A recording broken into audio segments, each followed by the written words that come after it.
नमस्कार दोस्तों, मैं अजय बनारसी। चिंतन क्लासेज में आपका स्वागत है। हम लोग टीजीटी पीजीटी का मॉडल पेपर हल कर रहे हैं। हम लोग मॉडल पेपर 1 हल कर चुके हैं। जो लोग उस वीडियो को ना देखे हों वह जा कर के model paper 1 TGT PGT model paper 1 के नाम से है, उसको जा कर के आप लोग देखिए। आज हम लोग मॉडल पेपर 2 जो कि प्रश्न संख्या 61 से यहाँ पे प्रारंभ होगा। इसके पहले 60 प्रश्न हम लोग पहले वाले मॉडल पेपर में हल कर चुके हैं। आप जिन लोगों को अगर वह वीडियो ना मिलता हो वह इस चैनल को सब्सक्राइब कर लें, जिससे जो भी वीडियो यहाँ पे डाली जाए वह आपको सीधे आपके यूट्यूब चैनल पे मिल जाए। चिंतन क्लासेज के नाम से है। तो आइए हम लोग आज का इस मॉडल पेपर को प्रारंभ करते हैं। प्रश्न संख्या 61।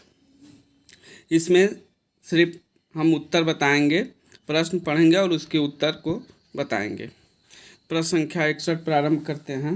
प्रश्न है, निम्नलिखित शब्दों में से शुद्ध शब्द है। इसका सही उत्तर होगा ऑप्शन बी, जिजीविषा। आप देख सकते हैं चारों शब्द जिजीविषा कैसे लिखा है। इसमें जो शुद्ध शब्द है वो ऑप्शन बी सही है। नेक्स्ट प्रश्न संख्या 62। खड़ी बोली हिंदी की उत्पत्ति हुई है। तो खड़ी बोली हिंदी की उत्पत्ति हुई है, इसका सही उत्तर होगा ऑप्शन बी, सौर सेनी अपभ्रंश से। प्रश्न संख्या 63। निम्नलिखित बोलियों में से पूर्वी हिंदी की बोली नहीं है। पूछा है कि इनमें से कौन सी ऐसी बोली है जो पूर्वी हिंदी की नहीं है। तो इसका सही उत्तर हो जाएगा भोजपुरी, जो कि किसकी है? यह बिहारी हिंदी की उपबोली है। किसकी है? बिहारी की। नेक्स्ट प्रश्न संख्या 64। हिंदी के स्पर्श व्यंजन के पांचों वर्गों के दूसरे और चौथे वर्ण होते हैं। तो 64 का सही उत्तर होगा महाप्राण व्यंजन। नेक्स्ट प्रश्न संख्या 65। हम लोग आज थोड़ा फास्ट करेंगे क्योंकि इसमें 125 क्वेश्चन जो आज पूरे हम लोगों को हल करने हैं। निम्नलिखित युग्मों में से कौन सा युग्म गलत है? इसमें असंगत बताना है कि गलत युग्म कौन सा है। तो भोजपुरी पूर्वी हिंदी पहला ही गलत है, इसका सही उत्तर हो जाएगा ए। बाकी खड़ी बोली पश्चिमी हिंदी, अवधी पूर्वी और ब्रजभाषा पश्चिमी, ये तीनों सही है, जबकि इसका सही उत्तर होगा ए भोजपुरी। मैं कमेंट करके बताइए, मैं ऊपर बताया हूँ कि यह किस भाषा का है, यानी कि किस बोली की यह उपबोली है भोजपुरी। इसको आप लोग बताइए। नेक्स्ट प्रश्न संख्या 66। कांच का पर्यायवाची शब्द है। 66 का सही उत्तर बताइए। इसका सही उत्तर होगा ऑप्शन सी, कांच का पर्यायवाची शब्द क्या होगा? शीशा। देखिए शीशा लिखा है ए में भी, बी में भी और सी में भी। तो शीशा आपको देखना है कि इसका सही शब्द रूप क्या है, शीशा, जो कि कांच का पर्यायवाची है। नेक्स्ट प्रश्न संख्या 67। बौद्ध धर्म से जुड़े हुए साहित्य की भाषा है। तो 67 का सही उत्तर हो जाएगा पाली, ऑप्शन बी, जो कि बौद्ध धर्म से जुड़ी हुई भाषा है। नेक्स्ट प्रश्न संख्या 68। खेत रहना मुहावरे का शाब्दिक अर्थ है। 68 का सही उत्तर हो जाएगा ऑप्शन बी, वीर गति को प्राप्त हो जाना। खेत रहना वीर गति को प्राप्त हो जाना। प्रश्न संख्या 69। निम्नलिखित में से किस मुहावरे का अर्थ असंभव होना नहीं है? नहीं पूछा है यहाँ कि किस मुहावरे का अर्थ असंभव होना नहीं होगा। तो 69 का सही ऑप्शन है सी, ऑप्शन सी, चांद पर थूकना। खेत रहना ये असंभव होना नहीं है, इसका चांद पर थूकना।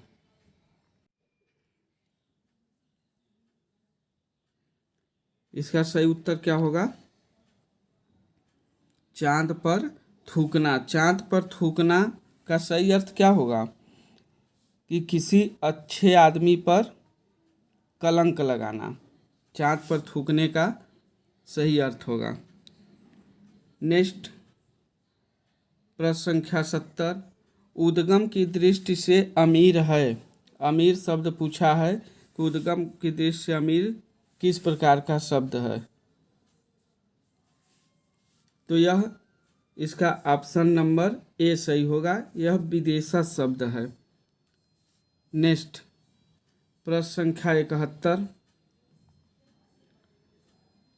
एक मिनट। प्रश्न संख्या 71। तिमिर का शुद्ध विलोम होगा। तिमिर का शुद्ध विलोम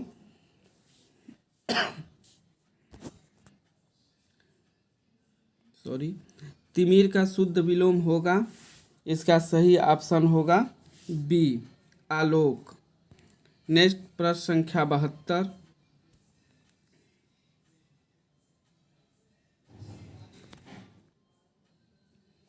प्रश्न संख्या 72 देखते हैं। निम्नलिखित काव्य संकलनों में से किसके कवि अरुण कमल हैं? तो इसमें पूछा कि ऐसा कौन सी रचना है जिसके कवि जो हैं वो अरुण कमल हैं? तो इसका सही उत्तर हो जाएगा ऑप्शन बी, केवल अपनी धार। केवल अपनी धार। नेक्स्ट प्रश्न संख्या 73। निम्नलिखित में से कौन सा शब्द कमल का पर्यायवाची नहीं है? तो कमल का पर्यायवाची नहीं है तो ऑप्शन ए सही है, जलद। जलद किसका पर्यायवाची है? तो जलद जो पर्यायवाची है वह बादल का पर्यायवाची है। नेक्स्ट प्रश्न संख्या 74। वारेन हेस्टिंग का सांड शीर्षक कहानी के लेखक हैं। तो इसका सही उत्तर हो जाएगा option D, Uday Prakash. Next प्रश्न संख्या 75। निम्नलिखित में से कौन सा शब्द पुल्लिंग है? 75 का सही ऑप्शन होगा ऑप्शन ए, व्यय। व्यय शब्द जो है वह पुल्लिंग है। बाकी लहर, नहर और आय तीनों क्या हैं? स्त्रीलिंग हैं। नेक्स्ट प्रश्न संख्या 76। 76 है। वर्तनी की दृष्टि से इनमें अशुद्ध शब्द है। इसमें देखिए सही से आप लोग देखेंगे तब इसमें सही ऑप्शन लगा पाएंगे। अशुद्ध शब्द पूछा कि इसमें कौन सा शब्द है जो अशुद्ध है? तो इसमें ऑप्शन सी, यानी। यानी शब्द जो है वह अशुद्ध है। इसमें ध्यान दीजिए कि इसका शुद्ध शब्द जो यानी ऊपर लिखा गया है वह शुद्ध शब्द है। बड़ी ई शुद्ध होता है, वह शुद्ध शब्द यानी में बड़ी ई होगा। नेक्स्ट प्रश्न संख्या 77। कवि का स्त्रीलिंग होगा। तो 77 का सही ऑप्शन होगा ऑप्शन सी, कवयित्री। नेक्स्ट प्रश्न संख्या 78। वर्तनी की दृष्टि से निम्नलिखित में शुद्ध शब्द है। फिर शुद्ध शब्द पूछ दिया। इसमें शुद्ध शब्द कौन सा है? तो इसका सही ऑप्शन होगा ऑप्शन सी, उपर्युक्त। नेक्स्ट प्रश्न संख्या 79। इनमें कौन सा वाक्य शुद्ध है? शुद्ध वाक्य पूछ रहा है। ऑप्शन सी इसका सही हो, सीता ने यह कहा, यह शुद्ध है। नेक्स्ट प्रश्न संख्या 80। सद्य स्नाता शब्द निम्न में से किस वाक्यांश पर लागू होता है? तो इसका सही उत्तर होगा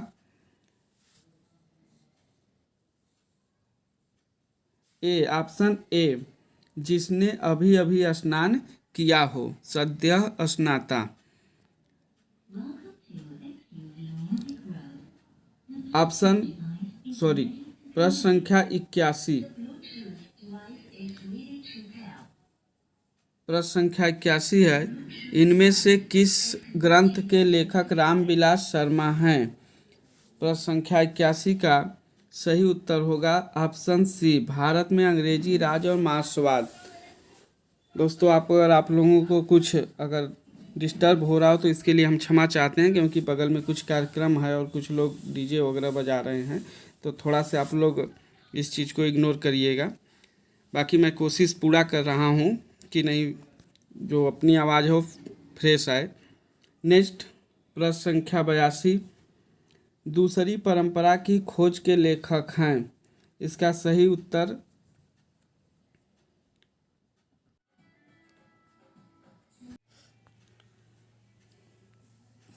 आगे हम लोग बढ़ते हैं। प्रश्न संख्या 82, यहाँ पे प्रश्न पूछ रहा है कि दूसरी परंपरा के की खोज के लेखक हैं। तो इसमें देखिए इसका जो ऑप्शन जो चारों है, चारों का चारों ऑप्शन क्या है, गलत है। इसमें जो सही उत्तर है वह विकल्प में नहीं है। इसका सही उत्तर क्या हो जाएगा, नामवर सिंह। इसका सही उत्तर हो जाएगा नामवर सिंह।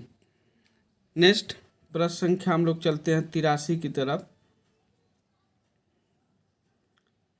प्रश्न संख्या 83, हंस पत्रिका के संपादक का नाम है। तो इसका सही उत्तर हो जाएगा ऑप्शन ए, हंस पत्रिका। मुंशी प्रेमचंद ने इसका संपादन प्रारंभ किया था। प्रेमचंद द्वारा संपादित हंस बनारस से 1930 ईस्वी में यह पत्रिका प्रारंभ की गई। बाद में इसके संपादक राजेंद्र यादव भी इसका संपादन करते थे, जो दिल्ली से करते थे, लेकिन इसका जो प्रारंभ जो इसके संस्थापक थे वह मुंशी प्रेमचंद थे। तो यहाँ पे उत्तर ए सही हो जाएगा, मुंशी प्रेमचंद। नेक्स्ट प्रश्न संख्या 84, इनमें से कौन ललित निबंधकार नहीं है। तो इसका सही उत्तर हो जाएगा ए, रामचंद्र शुक्ल। बाकी तीनों लोग इसके जो हैं विद्यानिवास मिश्र, हजारी प्रसाद और कुबेर नाथ राय, तीनों ललित निबंधकार हैं। नेक्स्ट प्रश्न संख्या 85, तार सप्तक का प्रारंभ प्रकाशन वर्ष है। तो देखिए इसमें कुल कितने तार सप्तकों की रचना हुई थी। कुल 4 तार सप्तक संपादित हुए थे, जिसके संपादक कौन थे, अज्ञे। बाकी आप लोग कमेंट करके बताइए कि जो चारों जो तार सप्तक का समय था वह क्या था। यहाँ सिर्फ मैं सही उत्तर बताऊंगा। तार सप्तक का जो संपादन हुआ था उसका इसका सही उत्तर होगा 85 का ऑप्शन ए, 1943। बाकी आप तीनों तार सप्तक का आप लोग कमेंट करके बताइए। नेक्स्ट प्रश्न संख्या 86, बसंत आ गया पर कोई उत्कंठा नहीं शीर्षक निबंध के लेखक का नाम है। 86 का इसका सही उत्तर होगा विद्यानिवास मिश्र। प्रश्न संख्या 86 इसका सही उत्तर होगा ऑप्शन डी, विद्यानिवास मिश्र। नेक्स्ट प्रश्न संख्या 87, हरी घास पर क्षण भर शीर्षक काव्य संकलन के रचयिता हैं। सही उत्तर हो जाएगा ऑप्शन डी, अज्ञे। नेक्स्ट प्रश्न संख्या 88, आवारा मसीहा के लेखक हैं। तो इसका सही उत्तर हो जाएगा ऑप्शन सी, विष्णु प्रभाकर। इसका सही उत्तर क्या होगा, विष्णु प्रभाकर। आप लोग कमेंट करके बताइए कि आवारा मसीहा किस विधा की रचना है और किसके ऊपर लिखी गई है, इसको कमेंट में आप लोग बताइए।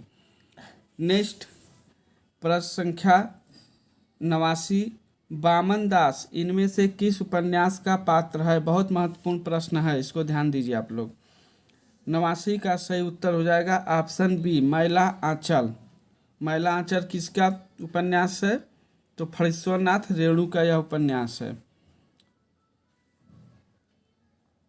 नेक्स्ट प्रश्न संख्या 90, निम्न में से किस लंबी कविता के रचयिता मुक्तिबोध हैं। तो 90 का सही उत्तर हो जाएगा ऑप्शन ए, अंधेरे में।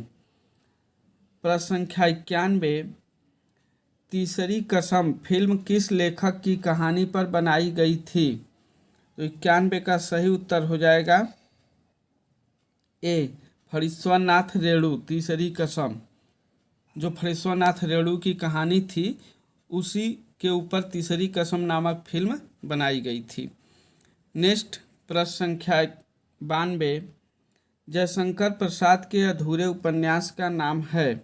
92 का सही उत्तर हो जाएगा इरावती। इसमें एक और अधूरा उपन्यास है मंगलसूत्र। आप लोग इसको बता सकते हैं यह किसका उपन्यास है।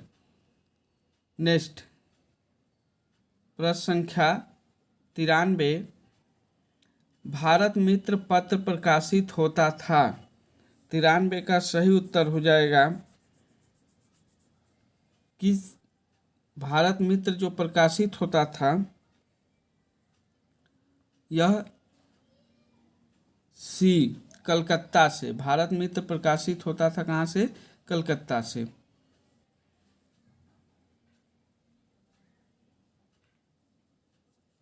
नेक्स्ट प्रश्न संख्या 94, राजेंद्र यादव एवं मन्नू भंडारी द्वारा संयुक्त रूप से लिखा गया उपन्यास है। बहुत महत्वपूर्ण, कई बार यह परीक्षा में पूछे गए प्रश्न हैं। इसका सही उत्तर हो जाएगा ऑप्शन बी, 1 इंच मुस्कान, जो कि दोनों लोगों का संयुक्त रूप से मिलाकर यह लिखा गया यह उपन्यास है, 1 इंच मुस्कान। प्रश्न संख्या 95, क्या भूलूं क्या याद करूं किसकी आत्मकथा है। 95 का सही उत्तर हो जाएगा option A, Harivansh Rai Bachchan. Next प्रश्न संख्या 96 पे हम लोग चलते हैं। प्रश्न संख्या 96, इनमें से कौन सा उपन्यास राही मासूम राजा द्वारा लिखित है। तो 96 का सही उत्तर हो जाएगा ऑप्शन ए, आधा गांव। यह राही मासूम राजा द्वारा लिखा गया।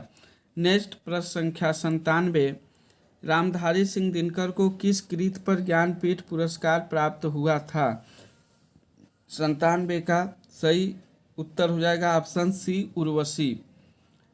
नेक्स्ट प्रश्न संख्या 98, बाण भट्ट की आत्मकथा है।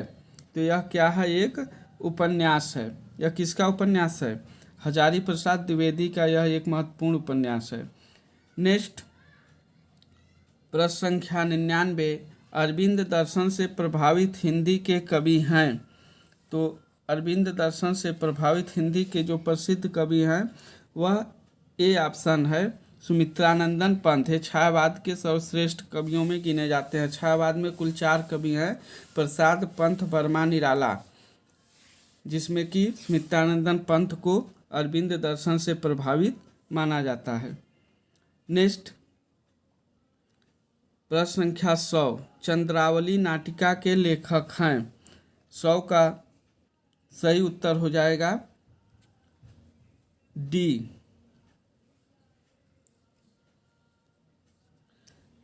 चंद्रावली नाटिका के लेखक हैं। इसका सही उत्तर हो जाएगा डी, भारतेंदु हरिश्चंद्र। नेक्स्ट प्रश्न संख्या 101, कवि वचन सुधा थी। पूछा जा रहा है कि कवि वचन सुधा यह क्या थी। तो एक पत्रिका थी, कवि वचन सुधा एक पत्रिका थी। कमेंट करके बताइए कि यह किसके द्वारा संपादित होती थी। ऊपर जो कवि थे उन्हीं के द्वारा यह संपादित होती थी। अब आप लोग समझ गए होंगे। नेक्स्ट सूची 1 को सूची 2 से मिलान कीजिए। यहाँ पे सूची 1 और सूची 2 दिया गया है, इसको मिलाना है। हल्का सा हम इसको छोटा करते हैं। ये हाँ देखिए, अब यहाँ दिया है कि बाण भट्ट की आत्मकथा। तो बाण भट्ट की आत्मकथा किसका है? हजारी प्रसाद द्विवेदी का। ऊपर हम लोग पढ़े हैं। तो ए का 4 देखिए कहीं दिया है, ए का 4 सिर्फ एक में मिल रहा है।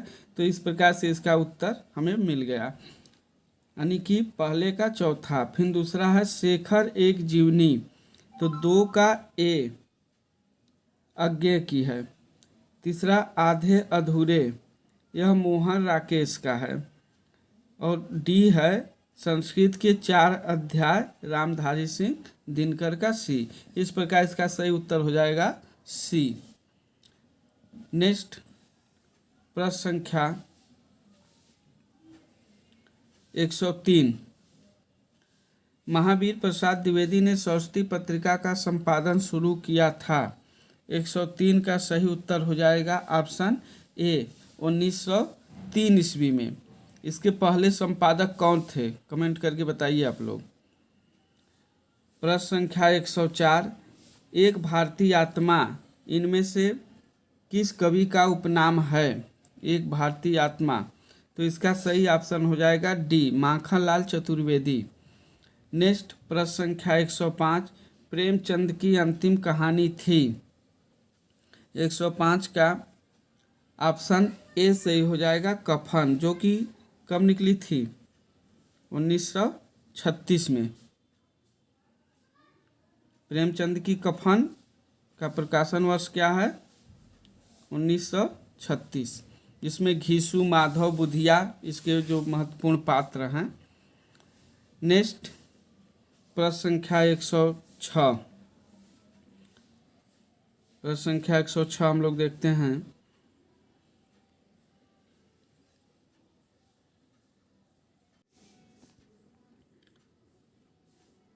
प्रश्न संख्या 106 हम लोग देखते हैं।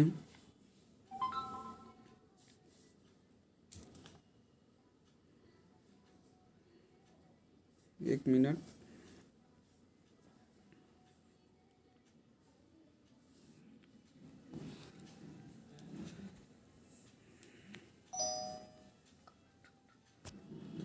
प्रश्न संख्या 106।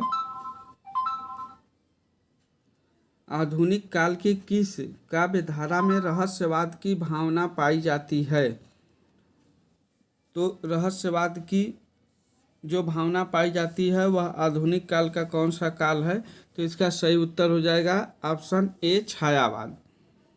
नेक्स्ट फिर यहाँ कूट वाला प्रश्न दे दिया। सूची 1 को सूची 2 से मिलान कीजिए। थोड़ा सा इसको हम लोग जूम करते हैं।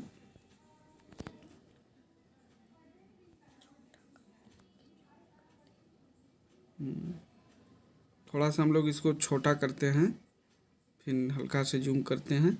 हाँ, अब आ गया। ये सूची 1 को सूची 2 से मिलान करना है। यहाँ पे दिया है आदिकाल। इसमें कवि पूछा है कि किस काल के कौन से कवि हैं। तो हम देखते हैं कि आदिकाल जो दिया है इसमें इसके कवि कौन है? अमीर खुसरो, ये तो हमें पता है। तो पहले का तीसरा यानी ऑप्शन बी में सिर्फ दिया है। तो इस प्रकार से उत्तर तो मेरा निकल गया, लेकिन हमें देखना सब है। भक्तिकाल के कौन है? जायसी। रीतिकाल के आलम घरानंद बोधा आलम ठाकुर रीतिकाल कवि। आधुनिक काल के भारतेंदु हरिश्चंद्र, इन्हीं के नाम पे भारतेंदु युग पड़ा था। तो इस प्रकार से हमारा सही उत्तर हो जाएगा बी।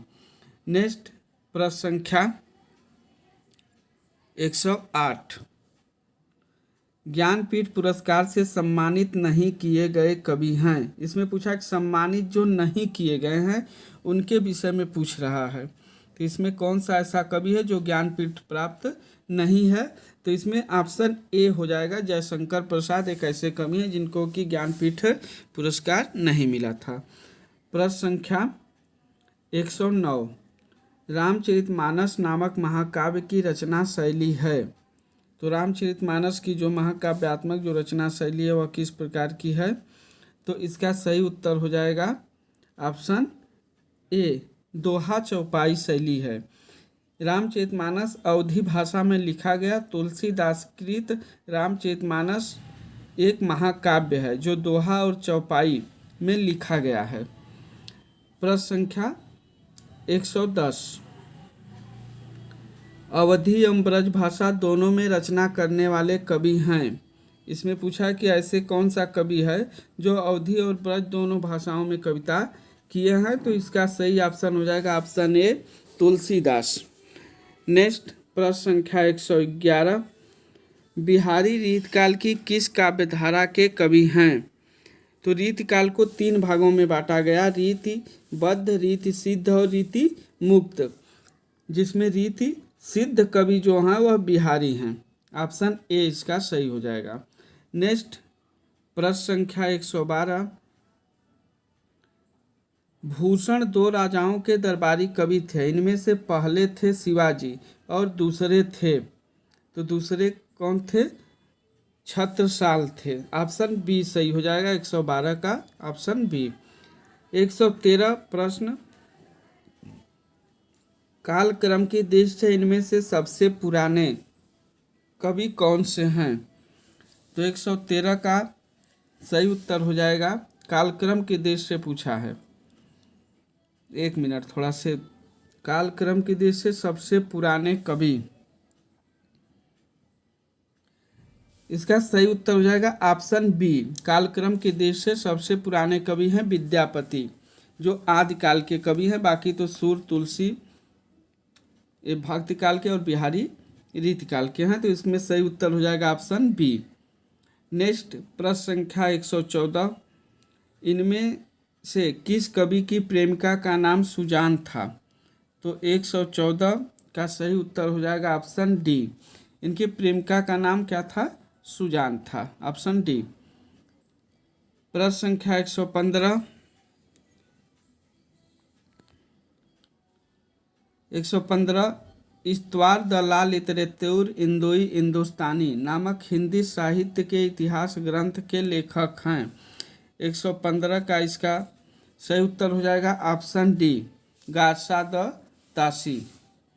अब आप लोग ऑप्शन करके, आप कमेंट करके बताइए कि जॉर्ज ग्रियर्सन के ग्रंथ का क्या नाम है? इस्तवार द ला लिटरेचर इंदोई हिंदुस्तानी गारसा द तासी का है, लेकिन जॉर्ज ग्रियर्सन के पुस्तक का नाम क्या है? कमेंट में बताइए आप लोग। नेक्स्ट प्रश्न संख्या 116, 116,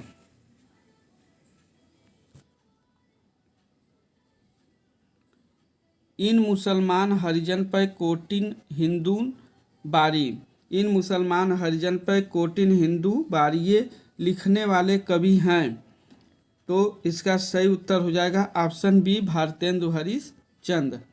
नेक्स्ट प्रश्न संख्या 117, हिंदी साहित्य का इतिहास लिखने वाले प्रथम लेखक का नाम है, तो इसका सही उत्तर हो जाएगा ऑप्शन ए, गारसा द तासी।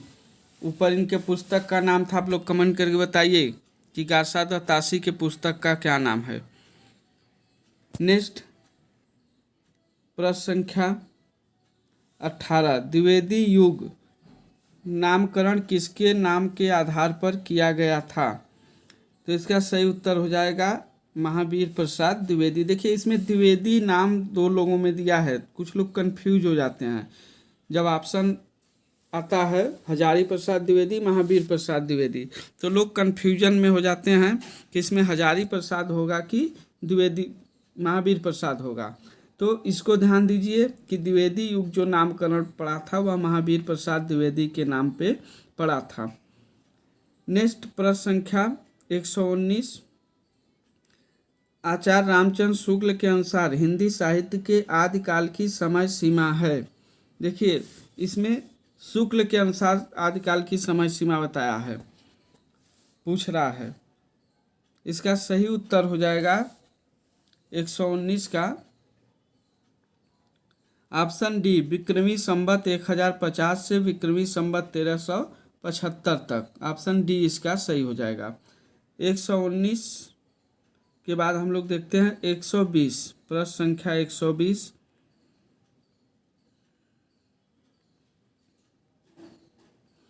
आल्हखंड नामक काव्य ग्रंथ का दूसरा नाम है, तो इसका सही उत्तर हो जाएगा option B, Parmal Raso. Next प्रश्न संख्या 21, खड़ी बोली में सबसे पहले काव्य सृजन करने वाले कवि हैं, तो इसका सही उत्तर हो जाएगा ऑप्शन सी, अमीर खुसरो। नेक्स्ट प्रश्न संख्या 122, निर्गुण ज्ञानाश्रयी शाखा का दूसरा नाम है, 122 का सही उत्तर हो जाएगा ऑप्शन डी, संत साहित्य।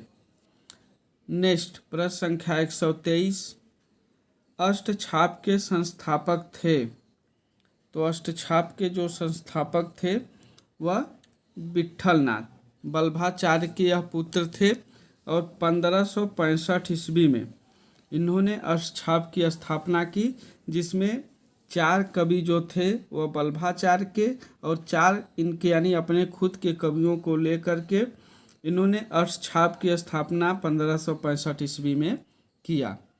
नेक्स्ट प्रश्न संख्या 124, निम्नलिखित में से अष्टछाप के कवि नहीं हैं। तो यहाँ पूछा है कि ऐसा कौन सा कवि है जो कि नहीं है, तो इसका सही उत्तर हो जाएगा ऑप्शन डी मलुकदास, जो अष्टछाप में नहीं आते। नंददास, छीद स्वामी, सूरदास, ये सब अष्टछाप के हैं। आप लोग कमेंट करके 8 कवि को बताइए। इसके पहले वाले सीरीज में मैंने 8 कवि को बताया था। नेक्स्ट प्रश्न संख्या 125, जो कि आज के इस मॉडल पेपर का अंतिम प्रश्न होगा। कृष्ण गीतावली नामक काव्य ग्रंथ के रचयिता हैं। तो इसका सही उत्तर हो जाएगा ऑप्शन सी तुलसीदास। तो इस प्रकार हम लोगों ने मॉडल पेपर 2 में टोटल 125 प्रश्नों को हल किया, जो कि 60 प्रश्न मॉडल पेपर 1 के तहत और उसके बाद 61 से लेकर 125 तक मॉडल पेपर 2 में हम लोग हल किए। तो धन्यवाद दोस्तों, आज के इस सीरीज में बस इतना ही। ज़्यादा से ज़्यादा चिंतन क्लासेज यूट्यूब चैनल को सब्सक्राइब करें, लाइक करें, शेयर करें। ओके, थैंक यू, धन्यवाद।